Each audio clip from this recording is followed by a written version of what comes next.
Hello guys, അപ്പം നമ്മളൊന്ന് ഞണ്ട് ക്ലീൻ ആക്കിയിട്ട് അതിലെ എല്ലാ നല്ല നല്ല ഭാഗങ്ങളും പൊന്നും കാര്യങ്ങളൊക്കെ എടുക്കണതാണ് നമ്മൾ ഫസ്റ്റ് കാണിക്കണത്.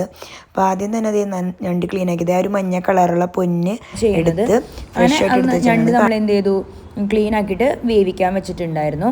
അപ്പം ഉപ്പും മഞ്ഞപ്പൊടിയും ഒക്കെ ഇട്ടാണ് നമ്മൾ വേവിക്കാൻ വെച്ചത്. അങ്ങനെ അത് വേവിച്ചെടുത്ത് കഴിഞ്ഞിട്ട് അതിലേക്ക് കുടംപുളിയും കൂടി ഇട്ടിട്ട് ഒന്നും കൂടി തിളപ്പിച്ചെടുക്കണം. നന്നായിട്ട് തിളപ്പിച്ചെടുക്കുന്നുണ്ട് കേട്ടോ.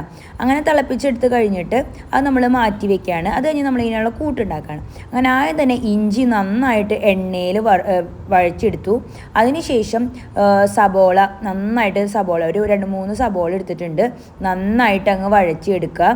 അത്യാവശ്യം കുറേ നേരം നല്ലൊരു ഗോൾഡൻ കളർ ആവണ വരെ വഴന്ന് വരണം.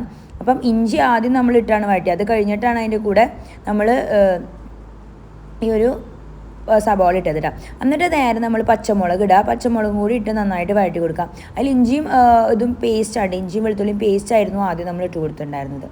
അങ്ങനെ നന്നായി വഴന്ന് വരുമ്പോൾ അടി പിടിക്കാനൊക്കെ ഉണ്ട്. അപ്പോൾ നന്നായിട്ട് വെളിച്ചെണ്ണയും കൂടി ഒഴിച്ച് കൊടുക്കണം. അപ്പോഴാണ് അതിൻ്റെ ഒരു ടേസ്റ്റൊക്കെ വരിക, നാടൻ സ്റ്റൈൽ വരുമ്പോൾ.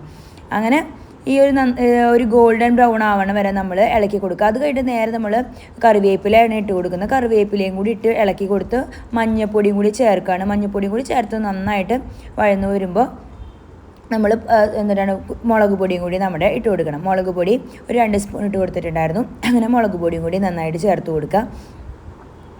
മുളക് പൊടി നന്നായിട്ട് വഴന്ന് വരുന്ന ആ ഒരു ടൈമിൽ നമ്മൾ കുരുമുളക് പൊടി ചേർത്ത് കൊടുക്കണം. ഇപ്പോഴല്ല, കുറച്ച് കഴിഞ്ഞിട്ടാണ്. ഇപ്പോൾ നമ്മളിതേ മഞ്ഞൾപ്പൊടിയും കൂടി ചേർത്ത് കൊടുത്തിട്ടുണ്ട്.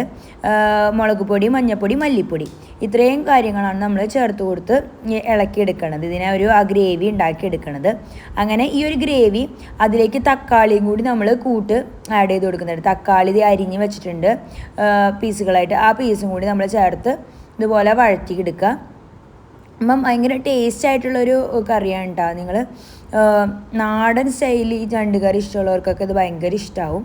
അങ്ങനെ നന്നായിട്ട് ഇതും കൂടി അങ്ങനെ ചേർത്ത് മിക്സ് ചെയ്ത് കൊടുക്കുക. അങ്ങനെ ഇതൊന്നും അടച്ച് വെച്ചും കൂടി വേവിക്കുക. കുറച്ച് നേരം അതൊന്ന് ആ ഒരു കൂട്ടി നന്നായിട്ട് പിടിക്കാനായിട്ട്. അങ്ങനെ നന്നായിട്ട് ഇതാക്കുക. അതേ ഇപ്പം നമ്മൾ കുരുമുളക് പൊടിയും കൂടി ഇട്ടു. ഒരു കുരുമുളക് അത്യാവശ്യം നന്നായിട്ട് നിൽക്കട്ടെ, കാരണം ആ ഒരു ടേസ്റ്റാണ് ഇതിൽ മെയിനായിട്ട് നിൽക്കേണ്ടത്. ഒരു 2-3 ടീസ്പൂൺ തന്നെ കുരുമുളക് നമ്മൾ ഇട്ട് കൊടുത്തിട്ടുണ്ട്. ഇതിലെ ഹൈലൈറ്റും അത് തന്നെയാണ്, ഞണ്ട് കറിയുടെ കുരുമുളകാണ് മെയിൻ. നമ്മൾ ഷാപ്പിലിട്ടുന്ന കറി കണ്ടിട്ടില്ല, അതേപോലെ കുരുമുളക് അങ്ങ് നന്നായിട്ട് ഇട്ട് കൊടുത്തിട്ടുണ്ട്. അങ്ങനെ നന്നായിട്ട് ഇളക്കി കൊടുത്തിട്ട് നമ്മൾ ആദ്യം വേവിച്ച് വെച്ചിട്ടുണ്ടായിരുന്നല്ലോ, ആ വേവിച്ച് വെച്ച ഞണ്ട് ഒരു പാത്രത്തേക്ക്, നല്ല വേസ്താരുള്ള ഒരു പാത്രത്തേക്ക് മാറ്റി കൊടുക്കുക. എന്നിട്ട് അത് നന്നായിട്ട് ഒതുക്കി വെച്ചിട്ട് അതിൻ്റെ മുകളിലേക്കാണ് ഞങ്ങൾ ഈ ഒരു കൂട്ടിട്ട് കൊടുക്കാൻ പോണത്. അതിൻ്റെ ഇടയിൽ നമ്മൾ കുടംപുളി ഇട്ടായിരുന്നു വേവിച്ചിരുന്നത്. ആ കുടംപുളി അങ്ങോട്ട് മാറ്റി വയ്ക്കുക. ഇനി പുളി കൂടാണ്ടിരിക്കാനാണ് നമ്മൾ കുടംപുളി എടുത്ത് മാറ്റണത്. 4 കുടംപുളികൾ ഇട്ടിട്ടുണ്ടായിരുന്നു. അത് 4 നമ്മൾ എടുത്ത് മാറ്റുന്നുണ്ട്.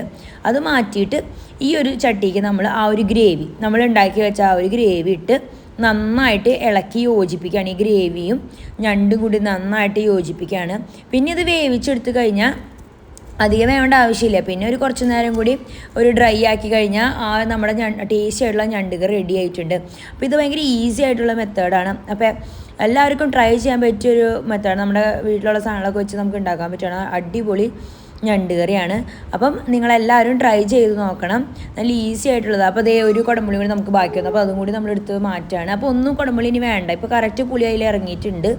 ഇനി കൂടുതൽ കുടംപുളി ഇട്ട് അതിനെ പുളി കൂടുതലാക്കാൻ പാടില്ല. അപ്പം ഇതാണ്, ഇത് ഇങ്ങനെ നന്നായിട്ട് പിടിക്കണം. ഇനി കറിയിൽ നന്നായിട്ട് പിടിക്കാൻ വേണം ഈ ഒരു കൂട്ട്. അപ്പോൾ നന്നായിട്ട് അങ്ങ് യോജിപ്പിക്കുക. അതാണ് ഇതിൽ ഹൈലൈറ്റ്. നന്നായിട്ട് യോജിപ്പിച്ചെടുക്കുക. ഇനി ഇത് ഡ്രൈ ഗ്രേവി ആക്കണവർക്ക് അങ്ങനെ ആക്കാം കേട്ടോ. അപ്പം ഇത്രയുള്ള വീഡിയോ നെക്സ്റ്റ് വീഡിയോയിൽ കാണാം. ബൈ.